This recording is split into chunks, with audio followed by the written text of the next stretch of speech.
Հայաստանի Հանրապետության քննչական կոմիտեի Գեղարքունիքի մարզային քննչական վարչությունում ավարտվել է ծափաթաղում 3-ամյա երեխայի սպանության դեպքի առթիվ նախաձեռնված քրեական վարույթի նախաքննությունը։ Նախաքննության ընթացքում առերևույթ փաստական տվյալներ են ձեռք բերվել այն մասին, որ Տ.Օ.-ի հայրը վրեժի շարժառիթով 2025 թվականի հոկտեմբերի 27-ին իր մերձավոր ազգական հանդիսացող անօգնական վիճակում գտնվող անչափահաս երեխային ապօրինաբար կյանքից զրկելու դիտավորությամբ ծափաթաղ բնակավայրին հարակից Դաշտամիցյան հատվածում ձեռքով կոկորդից սեղմելու եղանակով սպանել է նրան, ապա դիակը Դաշտամիցյան տարբեր հատվածներով թաքցնելուց հետո տեղափոխել է Ճամբարակ համայնքի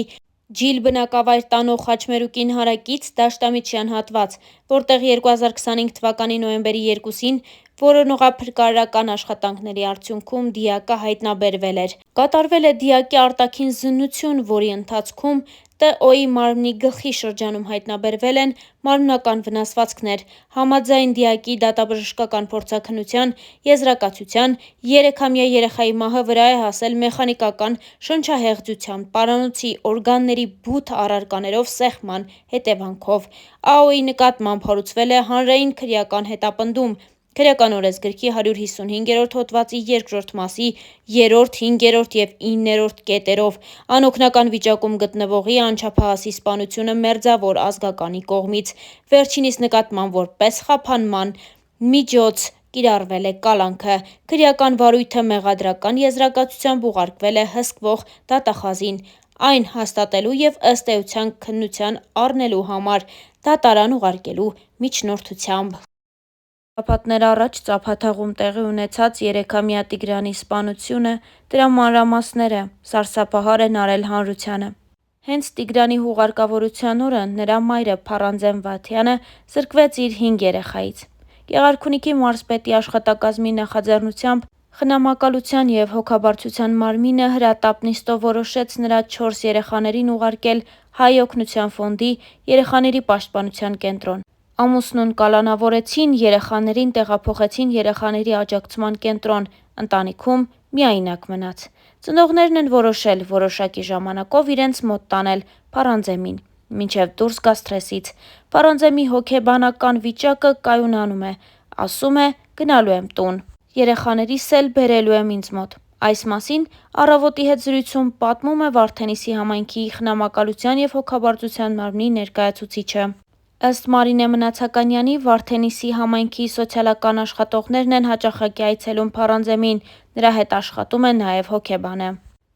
Այսօր 3-րդ այցն եմ կատարել արդեն, փոփոխություն տեսնում եմ Փառանձեմի մոտ։ Էն առաջին օրվա պես ինքն իր մեջ փակված չէ, խոսում է։ Փառանձեն Վաթյանը մեզ հետ զրույցում պատմեց, որ ինքն անձամբ ահազանգել է իրավապահներին որդու կորելու դեպքով։ Այդպես սկսվել են որոնողական աշխատանքները։ 7 օր շարունակ տևած որոնողական աշխատանքներից հետո նոյեմբերի 2-ի կեսօրին ոստիկանները երեխայի դին ճանաչելու համար իր հետևից տուն են եկել, տարել դեպքի վայր։ Կոշիկները իրենից հեռու էին ընկած, աչքերը բաց էր, ինքը ամբողջությամբ հողի և փոշու մեջ կորած, դեմքին էլ վնասվածքներ կային։ Այնպես չէր, որ անճանաչելի էր։ Ճանաչեցի։ Տիգրանի հետ է եղել նաև նրանից մի քիչ մեծ եղբայրը, որ բացարձակ չի խոսում, բայց ժեստերով է ցույց տվել կատարվածը։ Նա պատմեց, որ չեն հասկացել, թե ինչ է պատմում երեխան, հոգեբան են ներգրավել, որ հասկանա։ Մայրը չհերքեց, Տիգրանի հետ եղած որդին ձեռքը կոկորդին է դրել։ Փառանձեն Վաթյանի խոսքով այդ որդու դեմքի վրա էլ են վնասվածքներ եղել։ Երեսը տեղ-տեղ վառված էր, դեմքին սիգարետի հանգցնելու հետքեր են եղել։ Փառանձեն Վաթյանը չի հավատում կատարվածին, առավել ևս, որ ամուսինը նման բան արած լինի։ Տիգրանի դին ճանաչելուց հետո պատմում է, որ ամուսնուն այլևս այդպես էլ չի տեսել, որ հարցնի ինչ-որ բան։ Ահասարսուռ դեպքի պատճառը ինքն իր մեջ էլ Փառանձեմը դեռ փորձում է գտնել, բայց որևէ պատճառ չի տեսնում։ Ամուսինս երբևէ բռնության չի ենթարկել, ոչ ինձ, ոչ երեխաներիս, հոգատար հայր էր, ինձ անընդհատ հարց եմ տալիս՝ ինչու, ու չեմ հավատում, թե ինչու պետք է նման բան աներ։ ՆԳ նախարարը դեպքից հետո քննչական գաղտնիք էր հրապարակել սպանության դեպքով, թե կալանավորված տղամարդը հայտնել է սպանության դրդապատճառը։ Փոքրիկ Տիգրանը իր երեխան չէր։ Փարանձեմը չի հավատում նույնիսկ այդ խոստովանությանը։ Այդ երեխան մերն էր, ու մեր մեջ նմանատիպ խոսակցություն երբեք չի եղել, նման կասկածներ ամուսնուց մեջ երբեք չեն եղել։ Փարանձեմի մայրը նույնպես զարմացած է կատարվածից, չի հավատում, որ Փեսան ընդունակ է նման բանի։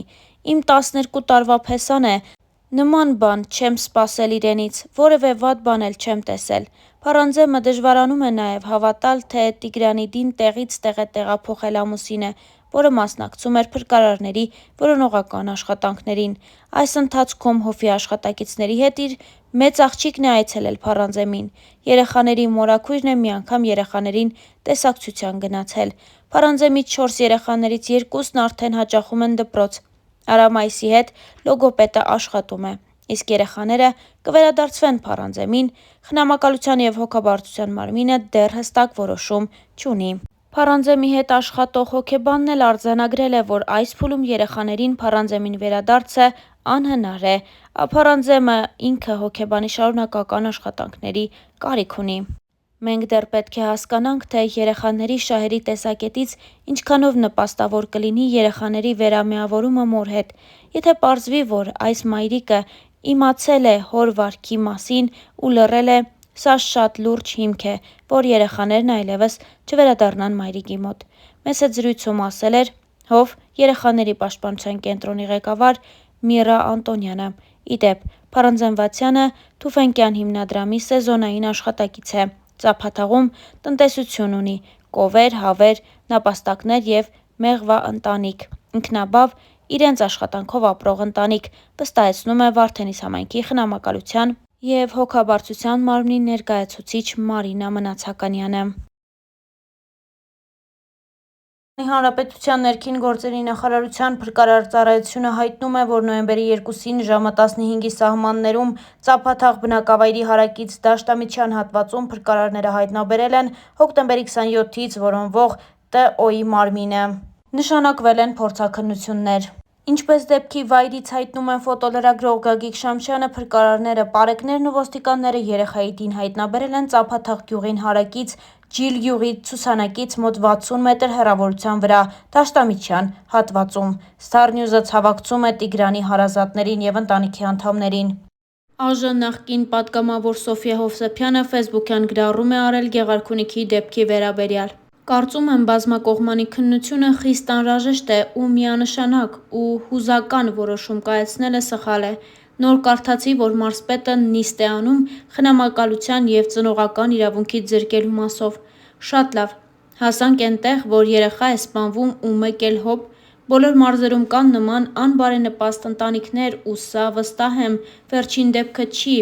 ու ստեղ վազեվազ որոշումներ կայացնելով չի լինի։ Օրեր առաջ երեխայի հորաքույրը պատմում էր, որ 5-ամյա խոսք չունեցող եղբայրը, որը ականատեսն է զարհուրելի դեպքի, հարցին ի պատասխան ցույց է տալիս կոկորդը։ Հենց նույն օրը մարզպետը ինտերվյու է տալիս ու հայտնում, որ կառավարության նիստից է գալիս ու նիստից հետո իրենք էդ վարկածը քննարկել են ու չեն կարծում, որ նման բան եղած լինի։ Քննարկել եք ու հետո։ Դեպքի առաջին օրվանից ընտանիքի հետ պարտավոր էին աշխատել հոգեբաններ, արդյոք աշխատել են թե ոչ, իսկ ինչու։ Այսօր այդ նիստ կոչվածին պարտավոր էր լինել օրեր շարունակ ընտանիքի հետ աշխատած բազմամասնագիտական խմբի եզրակացությունը։ Կա թե ոչ։ Չեմ բացառում, որ հայրը նման վայրագություն արած լինի, բայց այ մարդ, ձեր գյուղում որ կար նման անբարենպաստ ընտանիք, ինչու ոչինչ չէր արվում, որն էլ արժանացավ մի անմեղի կյանք։ Հիմա ինչ եք անում, հիմա էլի չուսումնասիրված ենթադրություններով զրկում եք, բա հետո։ Ինչ է լինելու երեխայից զրկված մոր հետ, աշխատանք տարվելու է նրա հետ, թե շոուն կավարտվի ու ամեն մեկը իր դարդերով, նշված էր գրության մեջ։